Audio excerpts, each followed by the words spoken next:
I'm Army Specialist James Thorne. I was injured in an IED blast while serving in Afghanistan. This resulted in the loss of both of my legs. This is my dad, Michael Thorne. He decided to come on the trip with me. Deciding to serve was really a last-minute thing. It was mostly for trying to get school after I would serve, for music school. So that didn't turn out the way I planned, so. We were in Kandahar outside a couple grape huts, and they sent me and another guy on my team to go sweep with the minesweeper in the little ravine, and didn't find anything until, I stepped on one, so didn't hear anything, just kind of flew in the air. I was going through pre-mobilization training, and my first sergeant called me and he said, "There's a phone call, you need to answer the call." Is this Sergeant Michael Thorne? I said, "Yes, it is, sir. What can I do for you?" And he says, "I'm the rear detachment for the 101st for James's battalion." I said, "Okay, how bad is he wounded?" That's the first thing that came out of my mind. Couldn't feel anything, couldn't really feel my legs or mostly my whole body. Someone nearby fortunately was there and ended up sticking a tube in my lung so I could breathe. It was a lieutenant colonel that came down. He was a field surgeon who was at the post, and he was with a medic, and they heard it go off, and so they ran to him. And thank God they did, because both his arteries were punctured that would go behind his legs, and so they had to physically go in and pull the artery and take it off. That's what saved his life. So it was pretty trying. He was lucky that those two guys were there, because if it would have been a regular medic with the unit, I don't think they would have had the knowledge to do what they did to save him. So I just wish I could find that colonel, because I'd really like to shake his hand.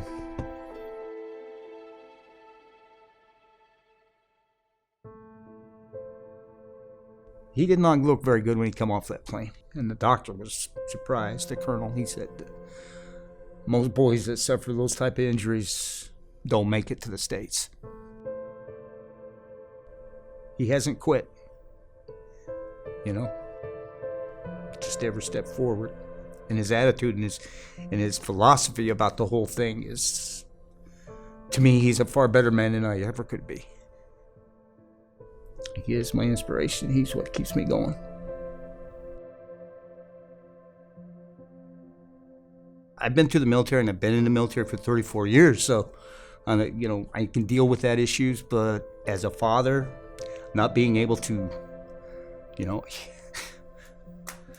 sorry for a moment. But as a dad, you just want to take care of your child and protect him, and tell him it's going to be better. It's going to get better. It's going to be okay.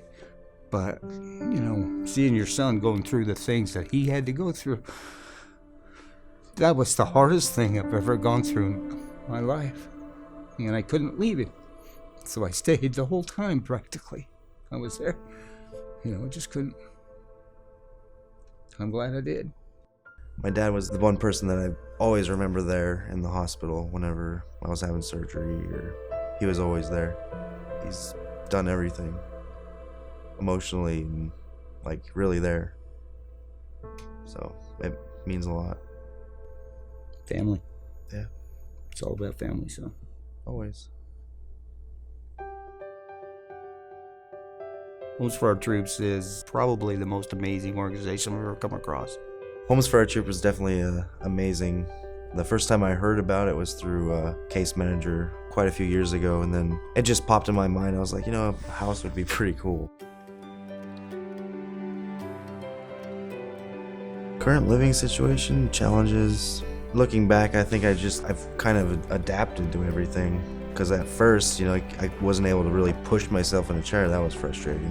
Getting things that I needed to get done, like having to rely on someone to help me go and shower, You're one of those individuals that, okay, this is the way I'm at, this is where I'm at, so I deal with it. But with the opportunities that you're going to be given with the home and everything, James, easier workspaces that you can go, you got the cabinets set for you, you don't have to reach up over the counters to wash your dishes.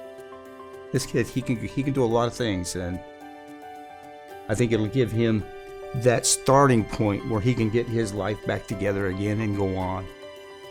I've always liked movies, like thinking if I do make a house out there in New Mexico is like it's big for film. So I mean, I think it would be a good opportunity to go and do film study, like movies or TV.